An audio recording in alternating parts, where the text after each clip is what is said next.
Hey everyone, thanks for joining today. Excited to speak to the newest group of interested innovators, and thanks for taking the time to share about your experiences with the program.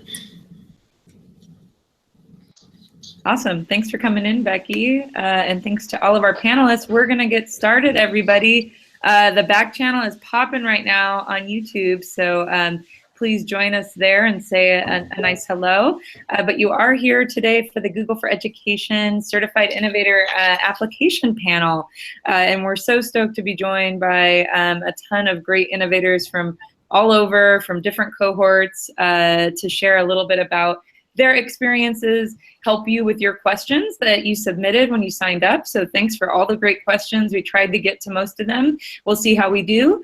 And this will be archived. So if you need to watch it later or want to share it, please feel free to do so as well. But hopefully you have the back channel up with you. It is going to be an interactive session. We're here to help you with your ideas and any of your technical questions about the application.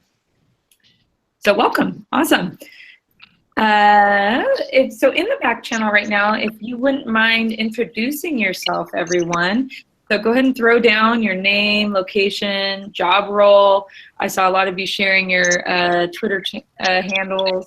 And you can also share your excitement on the hashtag Google EI online as well, and share that you're interested in the program. And you can also follow that to follow a lot of these innovators who are on the panel with us today, and get inspired, and feel free to share your visions and share what you have for some feedback, and to have a platform for some of these great ideas you guys are having. So go ahead and say hello in there.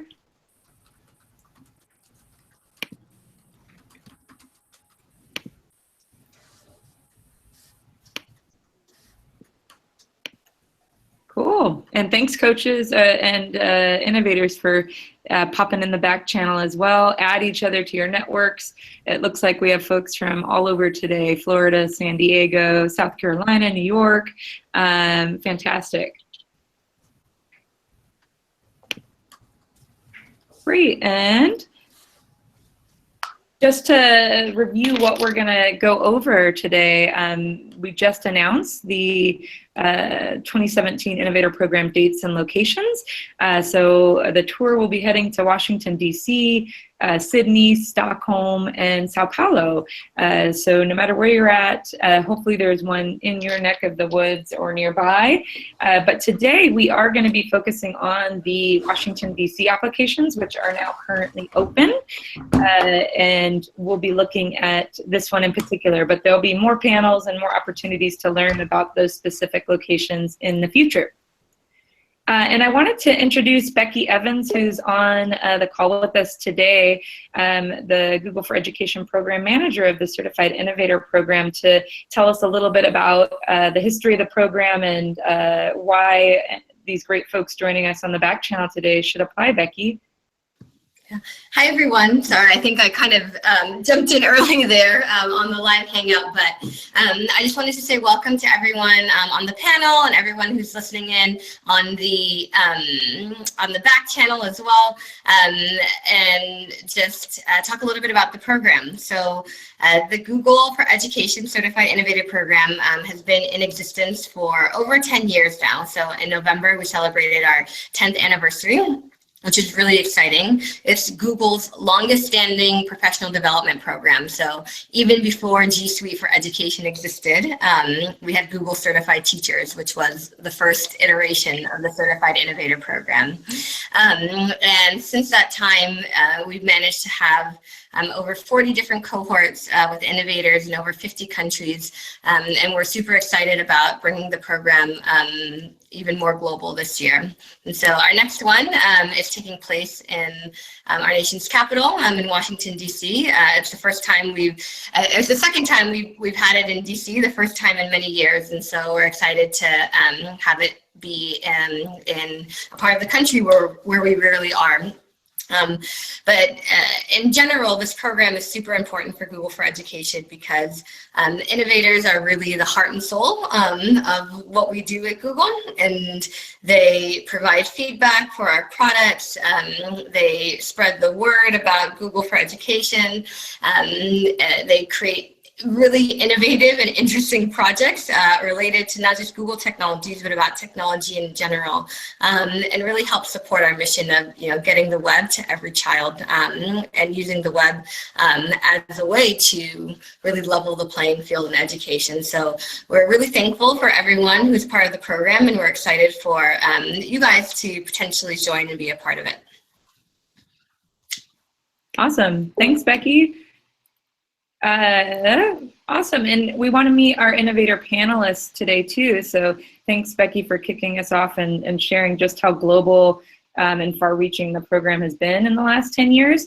So I'm going to go ahead and go just across the bottom, and if you wouldn't mind introducing yourself, panelists, you can do it in the chat as well so folks can follow you online. But if you can share your name, location, what cohort you were in, and a brief bit about what you're up to now, that would be awesome. So I'll start with Mr. Tom. Introduce yourself. Thanks for coming, Tom. Thank you, Wendy. I'm Tom Laney. I am in North Carolina. I was part of the Colorado's 2016 cohort in June, and I'm a digital learning coach at Gravely Hill Middle School, grades 6 to 8 here in Efland. Yay, thanks, Tom.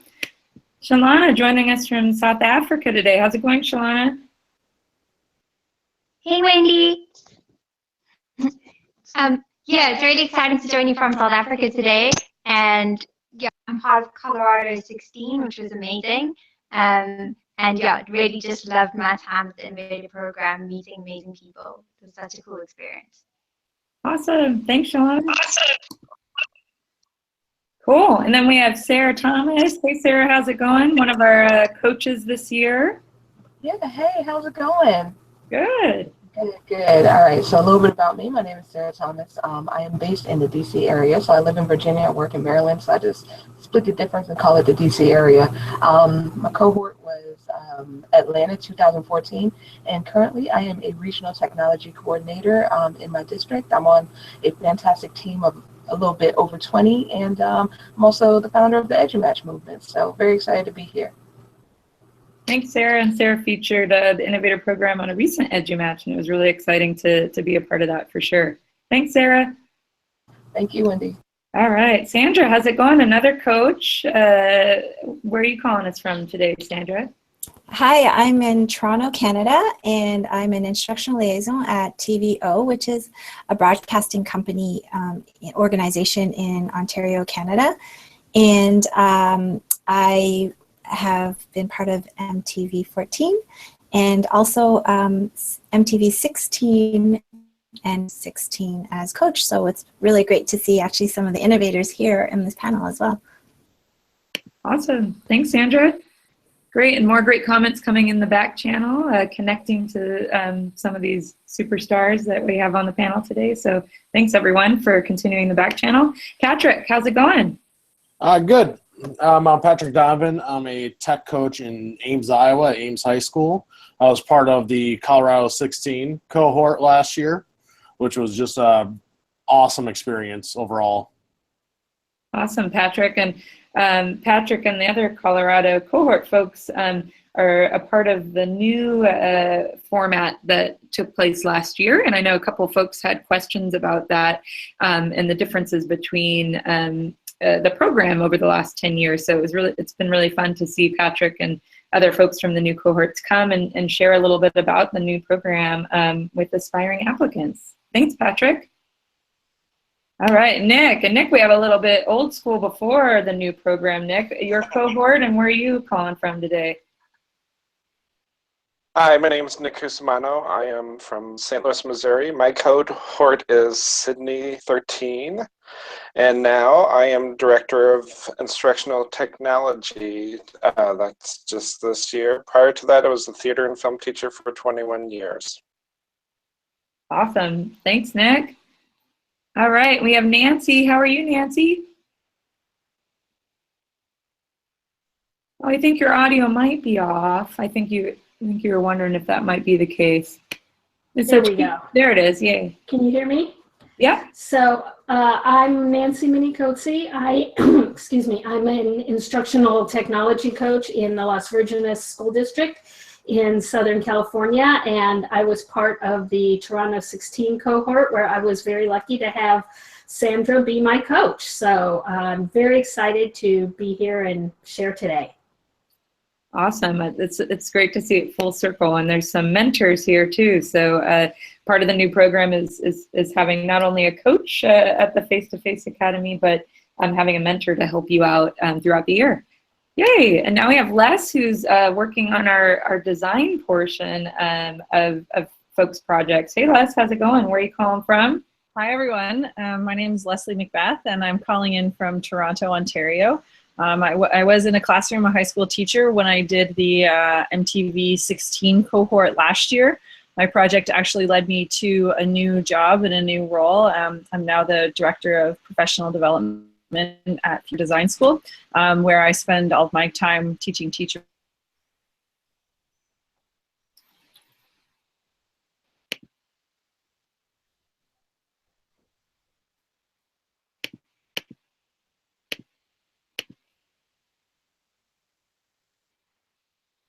Oops, we may have lost you, Les. No. Oh, there you are. You're back. We lost you at teaching teachers, but I suspect you're going to say teaching teachers how to use design thinking. I was going to say that. How to use design thinking, and I'm really excited to be part of this, the upcoming cohort as the design coach, and help people build these amazing innovator projects that they create through the program. Awesome. Thanks, Les. All right, moving on to Katie. How's it going, Katie? Hi guys, everything's good. I'm Katie Aquino and I'm in Chicago, Illinois. I am an instructional coach in the Leiden High School District. This is my first year doing that. Before that, I was an English teacher for 14 years. And I was a part of Toronto 16 this past fall and had an amazing time. And just like Nancy, who's my teammate, I also was coached by the amazing Sandra. So it's exciting to see everybody here. Yay, Sandra, you brought your crew. This is great. Thanks, Katie. Jeremy, how's it going? Where are you at today? Hi, Wendy. I'm Jeremy McBrayer. I'm in Shanahan, Illinois, which is southwest suburb of Chicago. Pretty small town. We have a school district of 1,300 kids. And I am the director of 21st Century Learning here. I was part of Colorado 16, like so many of my friends on this panel. So I'm really excited to see some of them, even though I won't be able to talk one-on-one. It's really great to see some familiar faces. Totally. Awesome. Thanks for being here, Jeremy. And I know Dale's looking at this big group on our chat now, but a cohort is typically between 34 and 36 educators, administrators, IT folks. So you can see here the range of folks' backgrounds are all very different. But thanks for the question, Dale. David joining us from Portugal tonight. How's it going, David? Things are fantastic. Yeah, I'm calling in from Lisbon, Portugal, but I teach English and culture in Madrid, Spain, and I was part of the MTV Mountain View 2016 cohort. And Sandra must put something in our water because she was also my coach. So excited to be here and excited to share some insights. Awesome, David. Thanks for joining us tonight. Great, David. David number 2. How's it going, David? Hello, this is David Helm from Prague in the Czech Republic, and I joined the program back in 2012 in London. I teach computer science at an international school in Prague, the capital city of Czech Republic. Awesome, David. Thanks for joining us. And we're heading back to London next week with the Lund 17 cohort. So it's exciting to be back in the neighborhood. And as everyone can hopefully see, this is a super global group, and being able to learn from the 2 Davids and a bunch of other global innovators is definitely a perk of the program. Charity, how are you? Charity had a birthday recently. Happy birthday. Oh, thanks. Yeah, I had a late night celebrating last night, so I'm a little groggy today. I'm Charity Hellman. I'm in Calgary, Alberta, in Canada. I was part of the Toronto 16 cohort, an amazing experience with such great people. And I am a full-time classroom teacher still. I'm hoping to make a transition at some point. But yeah, I teach language arts in the classroom. Awesome. Thanks, Charity. And Mr. Ben. Hi, everybody. My name is Ben Friesen. I'm out of Minneapolis. I was in the Chicago 08, kind of going back to when they announced something brand new called the Google Apps for Education was on the horizon back then. And so it's fun to see how much it's grown. I now work with EdTech team, and I get a really fun job of being able to work on so many of the Google for Education summits. Yay, thanks for joining us here today, Ben. And it's so great to have different years represented here in the history of the program, for sure. Awesome, guys. Well, those are our Innovator panelists today, and we are going to share a little bit more about the Washington, D.C. application, and then we're going to throw some questions out that you shared to the panelists and see what they can share with us. So hopefully that sounds good to everybody in the back channel. And we'll just start out quickly. We had Sharice, Eileen, and Mari all had a very similar question of, is this a good fit for teacher educators who train pre-service teachers? Is it open to practitioner researchers, directors of academic technology, college professors? Does anyone want to share in terms of the type of educator that might fit best with this global group?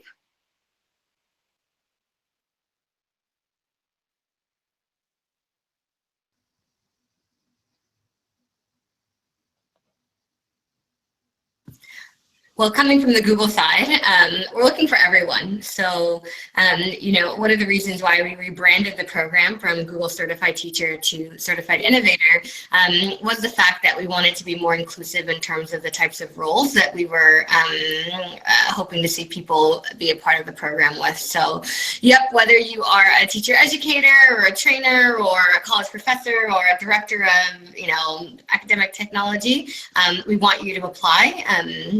And as long as you have a great idea for a solution that you want to impart, then yeah, you're welcome to apply. And was that a clown horn that just went by, Becky? Is that part of Google culture in the London office? I don't think that was mine, but might have been someone else on the chat. All right, yeah, cool. I apologize. That was me. Your personal clown horn. All right. Cool. Thanks, David. All right. Thanks, Becky, for answering that. So hopefully everyone got the gist that no matter who you are, if you're in an educational role, as Becky mentioned, you help build out the breadth of the program for sure. So here's just a few key logistics for the Washington, D.C. cohort. Applications are open right now. They close on May 29th. And a week later, you'll get notified of your selection to the program, and then you start right away with your cohort and getting to know them. Someone did ask, do you have to be face-to-face? And with the Innovator program, you do have to come to the Google office that's hosting it for the in-person academy, and that's where you really dive into design thinking with Les and take your project idea and run it through the mill of your colleagues and of inspiration and all sorts of good stuff. And then you have a year of virtual learning and support to get that project off the ground, to iterate, to launch something that you're really passionate about that can change education. And if you want, today is a really good time I put a short link there, bit.ly/short answer copy. The application comes preloaded with a doc that has all of the short answers that you can force copy, so you can start taking notes even today and start getting your ideas down on digital paper, so it's a little easier to apply when May 29th comes around. And here's just a super brief overview of the steps that, and we'll ask our panelists today about some tips for each one of these, but you do need to have your Google Certified Educator Level 2. You do have to develop a presentation, a deck of your vision that you have to solve a problem in education. You have to film a vision video that represents that. And then, of course, you have to just apply and do it. So those are your main 4 steps to getting across the finish line. And here's a question I'll pose to the panelists. And this may be, for some of our folks from older cohorts like Nick or Ben, may not be as applicable, but maybe for some of our Colorado or Mountain View or Toronto folks on the call, can anyone share with Carrie the approximate amount of time that this new application might take for maybe a fairly Google savvy trainer? Can Carrie get it all done before that May deadline? Thoughts? Well, I know for me it didn't take a ton of time, but the big thing I did is I had some other people look at like my vision ideas and get feedback. I think that's useful just because what may be clear in your head may not be to others, and that helped me a lot, especially before I did the video. I'll agree with that. I think that it didn't take me that long to write the application, but what took longer was getting feedback from people, and I think it really helped me focus what I wanted to say, because you don't have a lot of characters to put down your thoughts. You have to be sure that you're very clear, and I agree, sometimes what's clear to you might not be clear to others, so getting some feedback from other people really helped me focus and hone in on what I wanted to say. But it's definitely doable in the amount of time that you have. Thanks, Nancy. Yeah, it's a pretty big runway for this one. So hopefully if you're thinking of how to plan that all out, the level 2 certification is certainly a great place to start, and sketching down those ideas. And hopefully today we're going to jump into maybe what your initial ideas are and give you some feedback right here live. So thanks, Nancy and Patrick. Let's check out a couple other questions that came in with our registrations. Carly's asked, do you need to have other Google certifications prior to applying to become an innovator? Do you need to be a Google Certified Educator first? And this one is a quick answer, and you do have to be the new Google for Education Level 2 Certified Educator. And so some folks have asked if you've taken an exam in the past, does that count? But you do need the current Level 2 certification. And you do need to upload the actual PDF of that and make it publicly viewable to be eligible. Cool. I'm going to come back to Misha's. So in the back channel right now, if you wouldn't mind sharing, do you currently have your Google Certified Educator Level 2 certification? Do you have trainer certification? Or if you have any other certifications that you want to share about, go ahead and throw that in the back channel, and Innovator panelists, you can share if any folks have particular questions about that certification process and any tips or strategies within, go ahead and throw that in.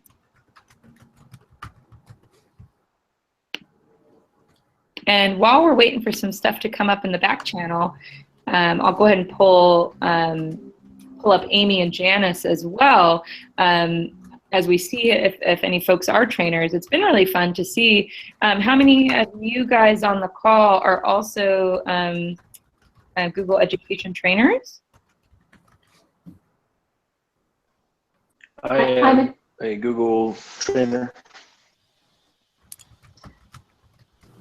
Yeah, I just became one in quarter 4 of 2016. I was a Google trainer before I became an innovator. I was the same as Nancy. I got my trainer after. And I'm the same as Charity. I got mine after I became. That was Sandra.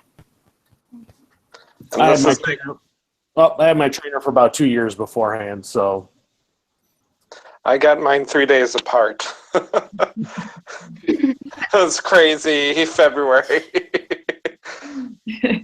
And I think we had a couple questions about the difference between the trainer and innovator program. You certainly do not have to be a trainer before, so that answers Amy's question here.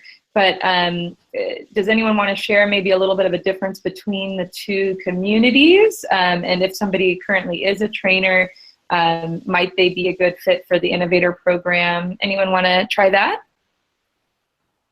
I can talk a little bit about the difference that I see between the two, which is the Innovator program is really about your own sort of project that you want to work on. What's a problem that you want to solve that you see in the education world right now, and coming up with an innovative solution to solve that problem. Whereas the trainer program is more, I think, about training other people in using some of the Google tools. I also asked that question because I became an innovator first, and when I became an innovator, I was really excited about the connection of people that I had, and the cohort and the tribe you have that you can contact about things. But what I do find is, as part of the training group, it is a little bit more technical, and so the email that comes through, I like reading through that because any latest update on G Suite is often on there, and there's a sharing of training resources. So if you do a lot of training in G Suite, then it's a great connection and network to have, because you have access to a training account as well as a bank of resources and people who are very technical. The Innovation Academy, on the other hand, I found was a lot more about the ideas of being innovative. And so whenever I'm asking more questions about goals in life in terms of education, that's kind of the community I would often go towards in terms of asking. Awesome. Thanks, Sandra. And thanks, everyone, for sharing a little bit about the differences and the overlap. But you certainly don't have to be one, nor do you have to become a trainer afterwards. But if you find that your role involves a lot of training, like a lot of our innovators have, it certainly is a good fit as well. So great, guys.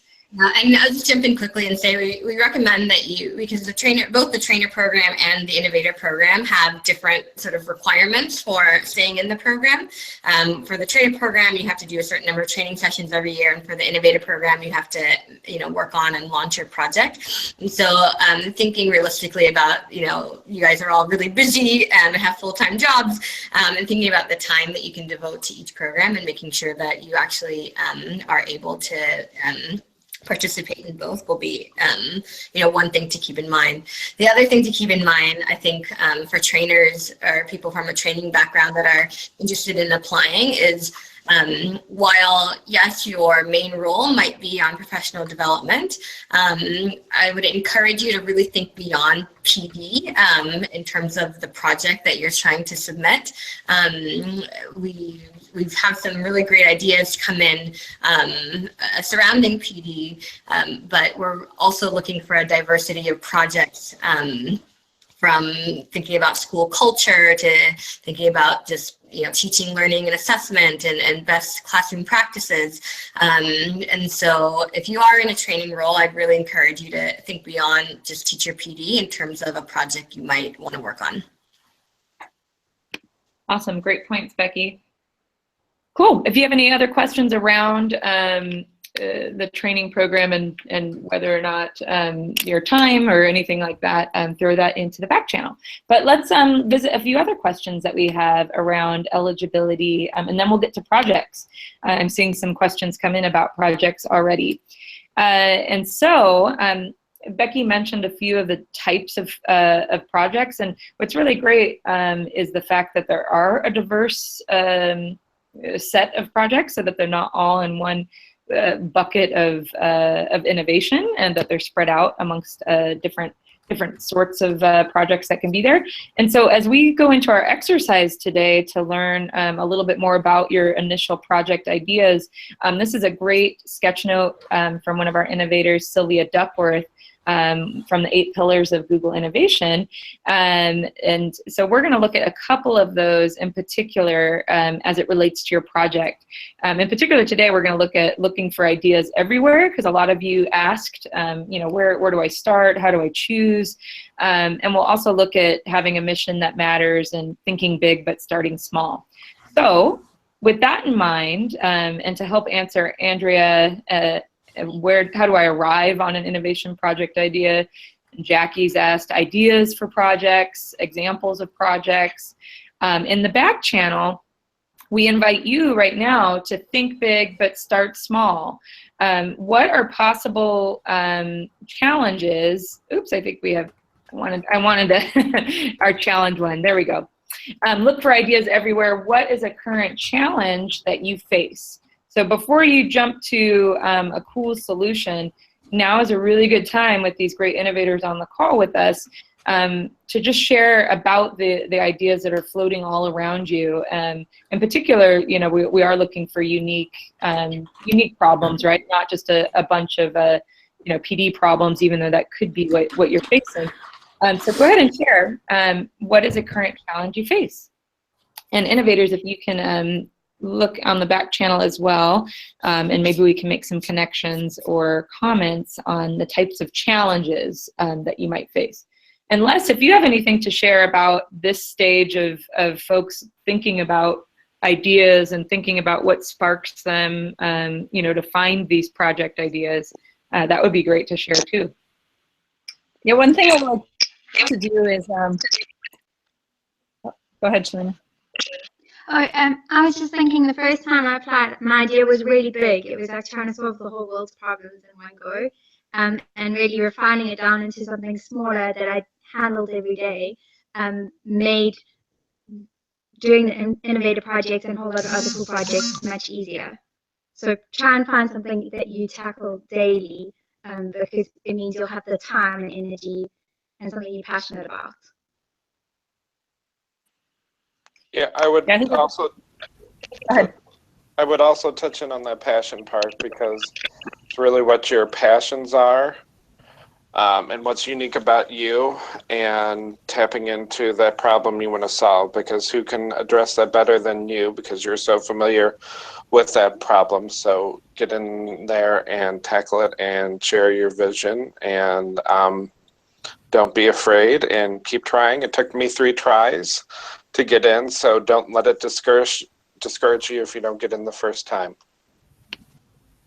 That's great. And I know Tom has a great blog post out there, and I think Jody was sharing on the chat as well. And oftentimes it could be because of the numbers of certain kinds of projects that come in, and making it all match up for a well-balanced cohort. So definitely apply again.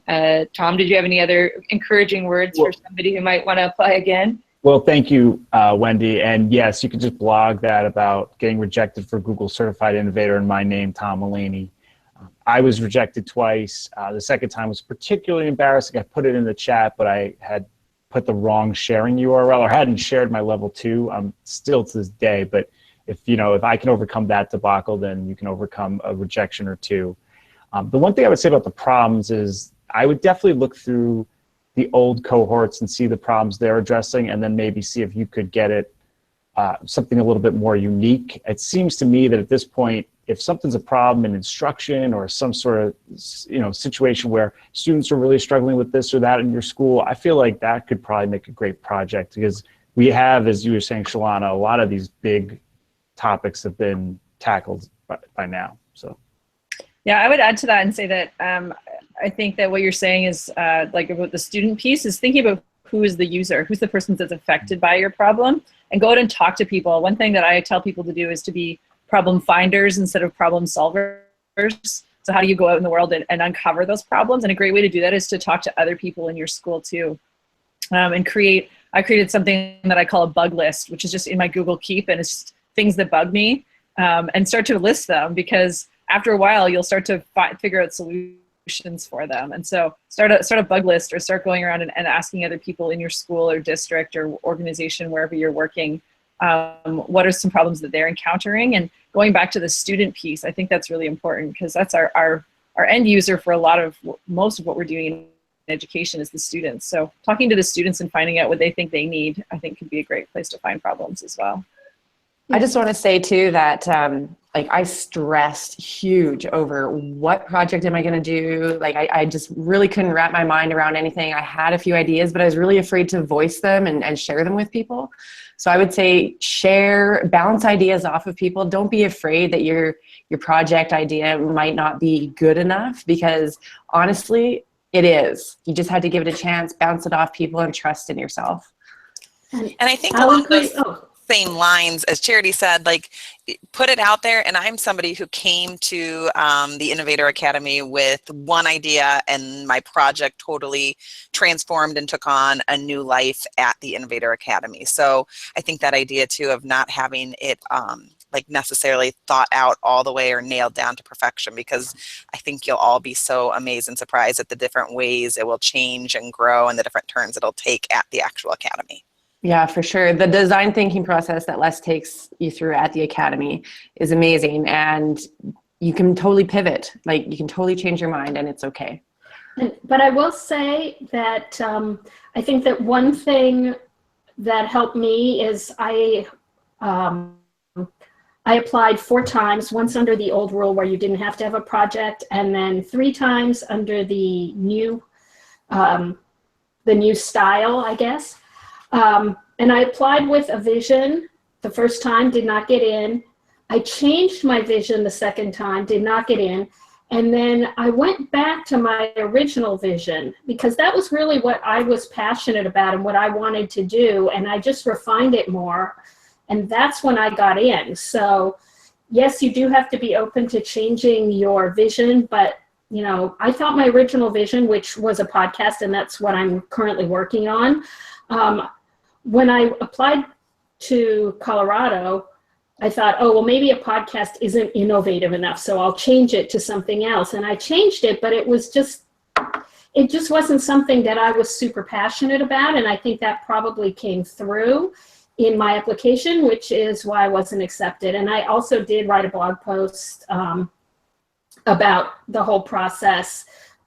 So if anybody wants to, they can Google it and find me. Find my blog post. But yeah, I think you do have to be open to changing it, because it will change, but make sure that whatever vision that you are doing, it's something that you are really passionate about, because if you're not, they'll know.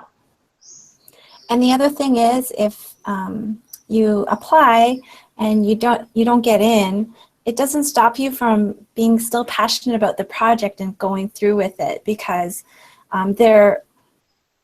it's a great problem, and likely it's a great solution or an idea that you're going through, and as you go through that process, you might find, oh, now I can apply with the same idea, and I've already iterated it, and I'm going to try to apply now. And there have been situations where people have applied after having kickstarted the project on their own and got in afterwards. So don't let the application process stop you from pursuing your passions. That's great. Thanks, guys. And I think some really great questions coming in the back channel particularly around redoing a project or what they should do. Ben had a great tip about, just searching what might already exist. I'll share in just a moment our database of vision decks and videos from the most recent cohort, so you can just get an inspiration, but also see if somebody's already created a solution to your problem. Is there a different way that you could apply that, or is there a different aspect specifically, like Tom mentioned, with your specific problems at your school with your students? How does that apply, and could it be replicable, to other teachers? And so hopefully the Innovator projects are accessible and replicable to you to give that a try and think of another way to solve a different problem. And I love Les's bug list that she's mentioned for sure. Cool. And some people have put in their challenges, their problems, their bug list. And so start with there, and if innovators can see what those initial challenges or problems are that folks are experiencing. It looked like there was one with rural access, right? So think about what that solution could be, and that's what we're going to look at next, is what those solutions might be. So thanks for sharing your problems. we are going to, we have a couple of ones. Chelsea's asked, how did you decide what to do? I think we talked about what if your idea is the same as someone else that's already an innovator, such as Ben mentioning, you know, there's already a video repository out there. Is there something that is unique about your problem of maybe why you want a video repository, for instance? And Anthony mentioned all of us are so busy and doing so many things. How do you choose which one to focus on, right? And I think Shalana shared, you know, focusing on one that is part of your daily issues and problems, because that's what you're going to have time to address for sure. Does anyone else have anything to share about this choice, like actually coming down to one for the application to give a shot? I do. Yeah. I think the most valuable thing that I heard, I was actually in one of these panels, was that they're not looking for Google fanboys. Your solution doesn't have to be solved by some Google product. And you know, so it doesn't have to be all googly and fluffy with Google products. So don't think that it needs to be. And then I also want to reiterate the scalable and replicable models. I think it's a good indicator of whether or not it's something to spend your time on. Is if, could I pick this up and give it to someone else, and could I scale this up so that lots of people could work on this same challenge and their mic drop. Thanks. Thanks, David. Really great. And thanks, Tina Shea. I think brought up a good point in the chat. You may not need to change your project, but maybe it's clarifying your vision deck or making it more clear, or you know, changing your video. And we'll look at video techniques here in just a moment. But thanks everyone for sharing some thoughts on choosing a project. And that's probably the biggest tip, is to choose one. And as Nancy mentioned earlier, feel free to explore more once you get to the academy about the actual problem. And I think that's why having that bug list and noticing you know, what's going on in your environment is just as important as the actual solution you might come up with, because it could be subject to change. Cool. And Leslie said, when did you know it was the project? I don't know if anyone from the new cohorts want to quickly say, but when did you know it was the one and some of you may not have realized it until after the academy, and you had a chance to go research a little bit more, and you pivoted. Did anyone want to share how you knew it was the one? Well, for me, my project was kind of tied in something I was doing, but really, as I started talking with other people, especially at the academy, it was more about the impact on others. And so just seeing something that I could go much, much farther with instead of just something being done quick, that really gave me better focus, because that felt better to me, that I knew that it was going to have some depth to it. Totally. Awesome. Thanks for sharing. Okay. And then I think David touched on this in terms of the scale of selected projects. How big should the target audience be? Should it only focus on U.S. education system? And I think we share the think big but start small. Does anyone else want to share? I know even in this call we have folks with smaller scale projects that may just affect their students and their classroom. And then they can either share that out so that other students in classrooms can do the same thing. And other folks have projects with a global reach that they're trying to get folks on board with. Anyone want to share about the difference between the two projects or any tips between the two? Sure, I'll jump in. Wendy, I'll speak to that. Go ahead. So I think that it's important to, at least in my situation, in my case, to kind of start at a place that is unique and familiar to you.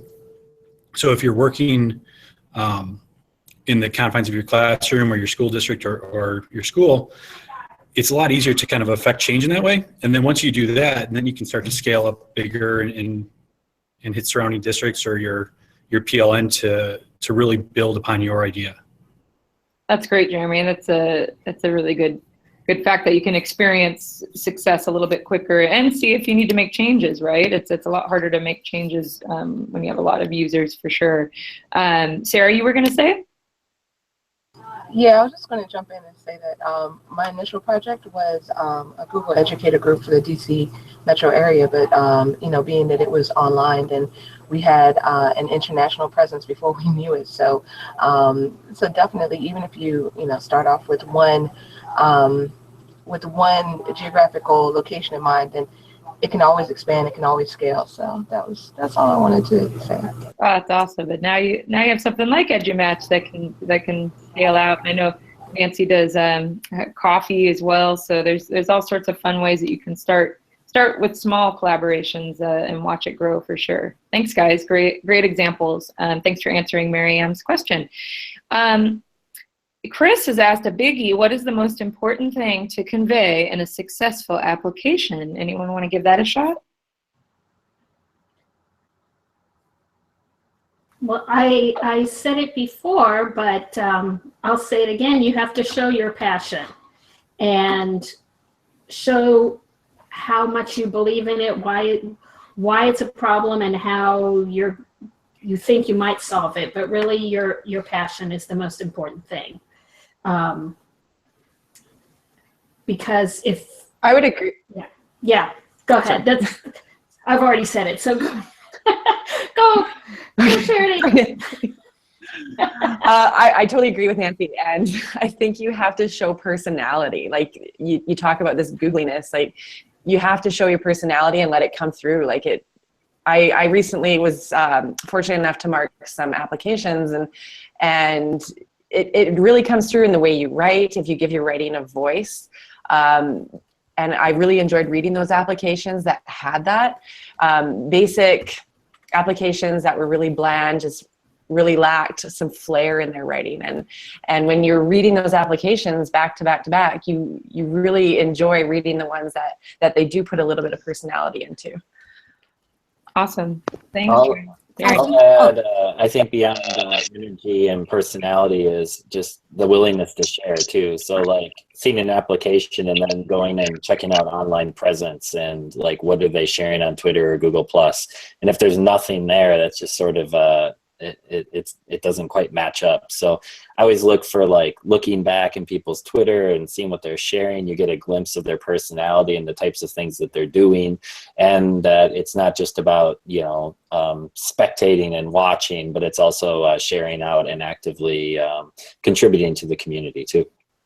And I also feel that sometimes people read the application form and they're actually answering something completely different from what was asked. So be mindful of what might be kind of the underlying question. If the application asks a certain question, there's going to be a goal for why, and kind of look into that and make sure that you're answering that question, as opposed to skirting around it. So I think it's important to do that. And I think also with your vision deck, taking that vision deck and video, that whatever you're trying to share is concise and clear, because if it's understandable in a minute or in 10 slides, that step just is a big jump to get you further along in the application process. And of course, sharing your passion. I was one of Nancy's evaluators when she got in, so it must have worked, and she shared her passion and just the focus and passion. That's awesome. Thanks, Nick. And if you're wondering in the chat, your fellow innovators are the ones scoring applications to see who wants to join the community. So it's all very self-selected in that way to make sure we get great people in the community. Awesome, guys. Let me roll through a few more as our time's getting a little bit towards the end. And I can answer a few of these quickly so we can get to another prompt for our chat folks. Oops, I think I'm coming off. Sorry, Shalana. Did you have something to share quickly, Shalana? I think your mic was. Oh, yeah. Sorry, I was just going to say for your videos, make sure your story is really clear and your motivation comes through. Like sometimes people's videos are a bit all over the show. Like just have a really clear story in what you're saying. Awesome. Cool. I think I'll jump to our video section here in a second so that we can I know that that's a big question that folks have. Kimberly's asked, will tech support be provided in the program? Been in 20 years and have a technology project requiring more coding expertise than I have. We do have a couple examples of projects that did want to partner with somebody with coding background. What's really nice is you can meet some really smart folks that are in your cohort that you know, can help you code. You may find you know, someone in the program as well that might suit your needs for your project. So you don't, if your solution is something beyond your control or beyond your ability, don't let that stop you, because you can find the right people and the support to get that done for sure. So thanks, Kimberly. Let's see, I'll ask that one at the end, David, for a final question. A quick one, and does the problem and vision have to be something that's solved with just Google products, or can we incorporate other tools as well? You can certainly have a smash up of different products, but Google tools should be in there somewhere for sure. And I think Ben already answered this one, how much of your online presence plays into the acceptance.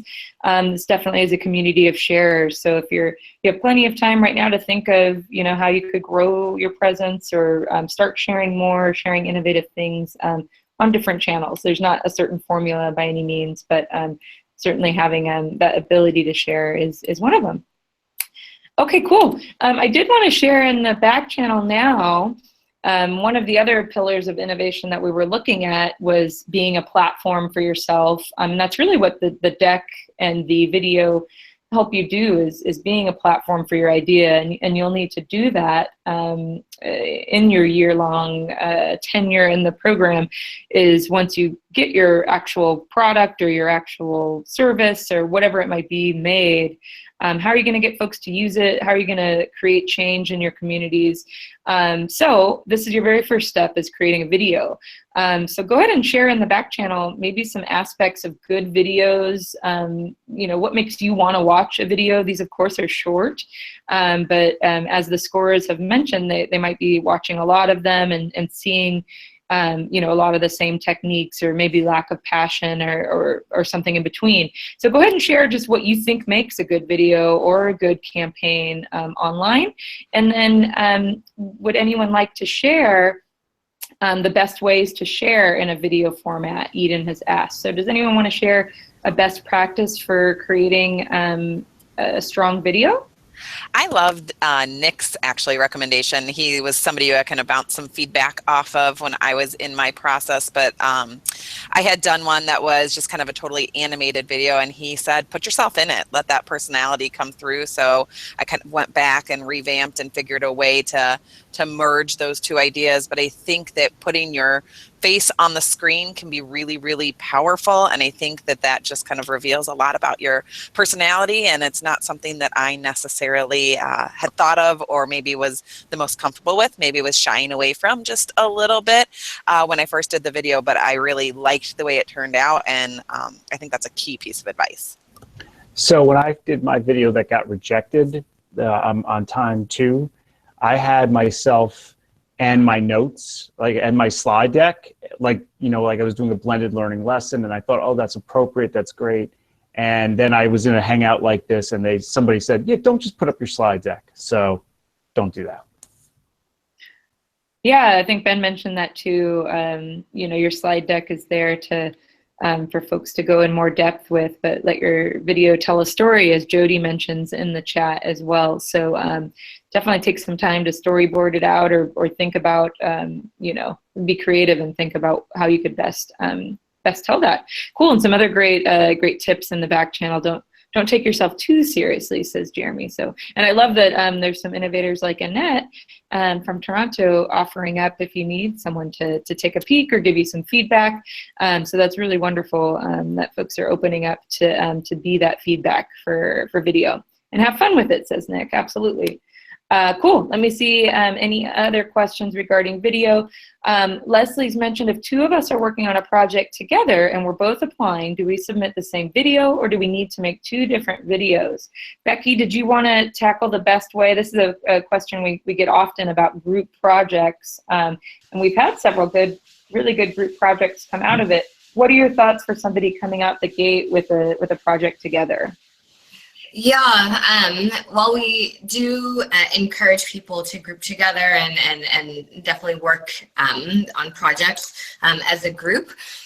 We do score the applications individually, and that's because once you're in the program, you're a certified innovator for life, and circumstances change. Someone might change schools, someone might get to the program and realize that they want to focus on a completely different project after hearing ideas from other people in the cohort. So we do recommend applying separately, or you definitely have to apply separately, I should say, and we'll be scoring individually as well. And also because projects aren't the only thing that we look at when we're accepting individuals. We have the short answers, and we have your past experiences and background. So yeah, you'll definitely need to submit 2 applications.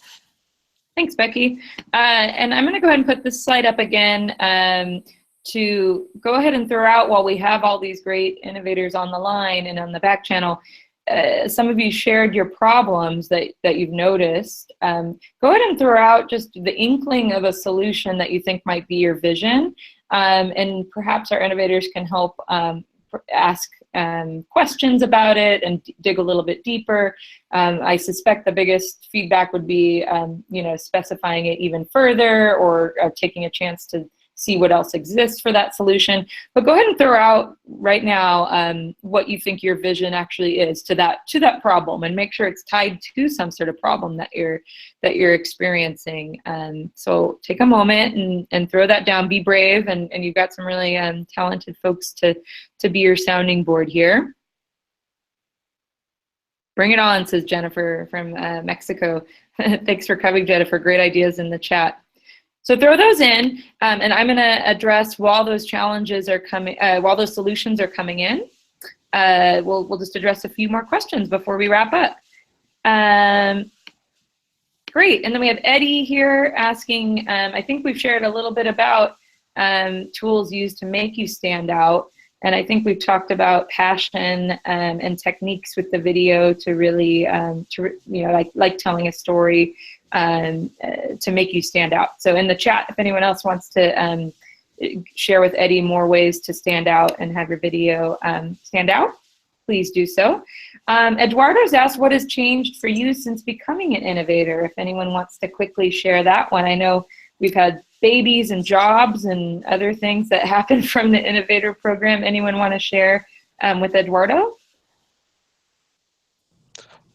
I can go ahead and share. It totally changed my life. You have met, I can see just looking at this, I was inspired by Ben in 2012 at a summit, and then I've hopefully helped pay it forward talking with Katie, who I met at a summit, and proving Nancy, and meeting Sarah at ISTE, and just connecting with people all over the world.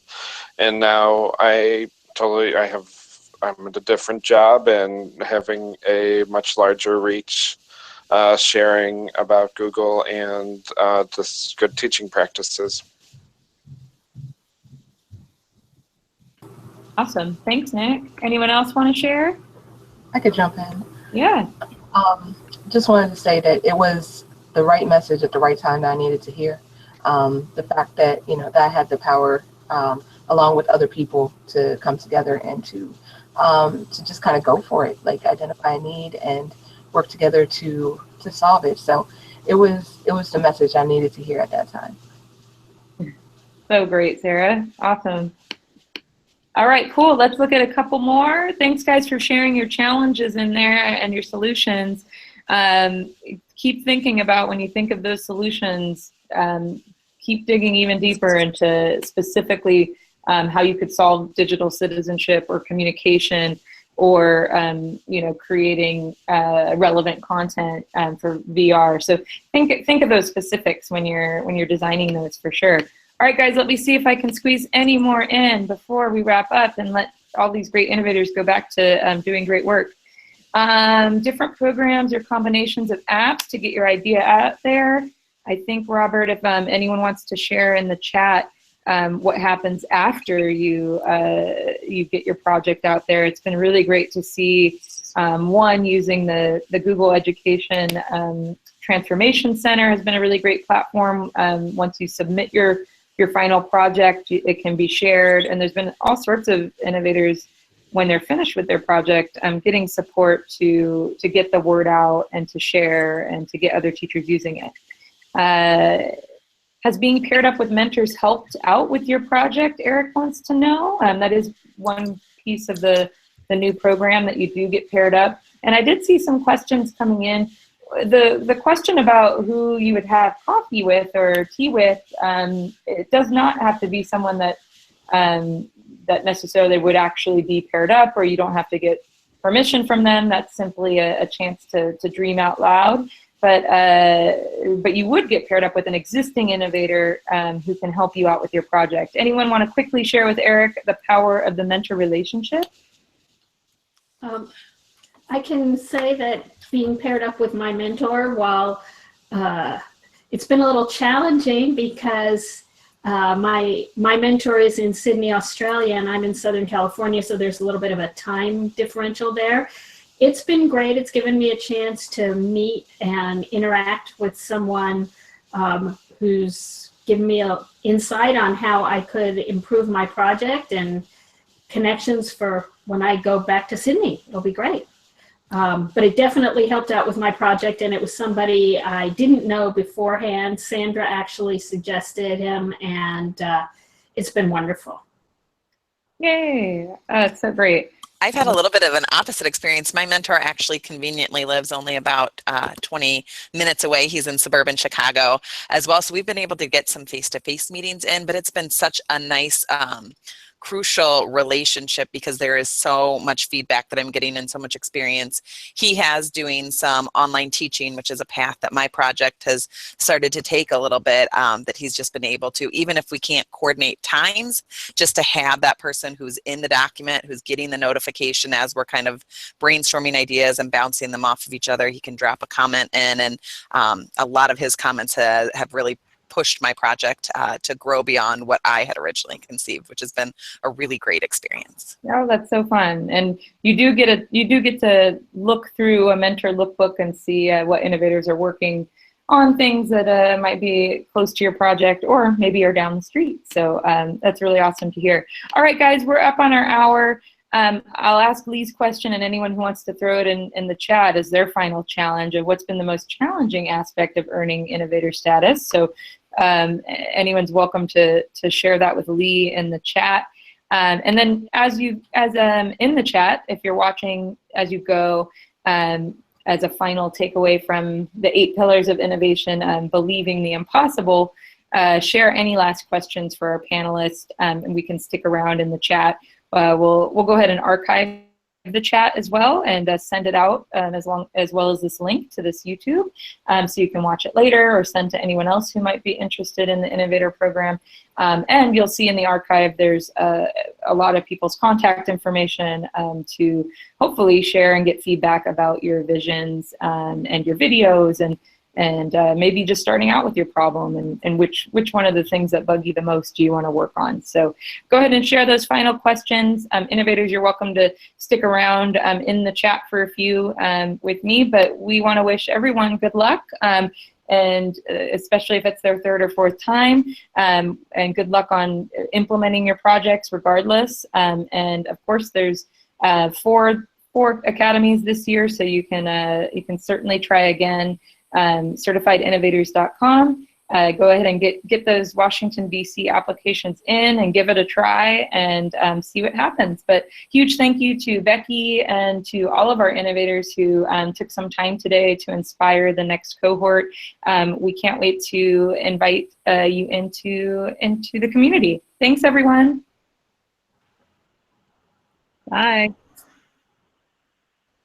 Bye. Bye. Bye. Thanks, guys. Bye, guys. Bye, thanks.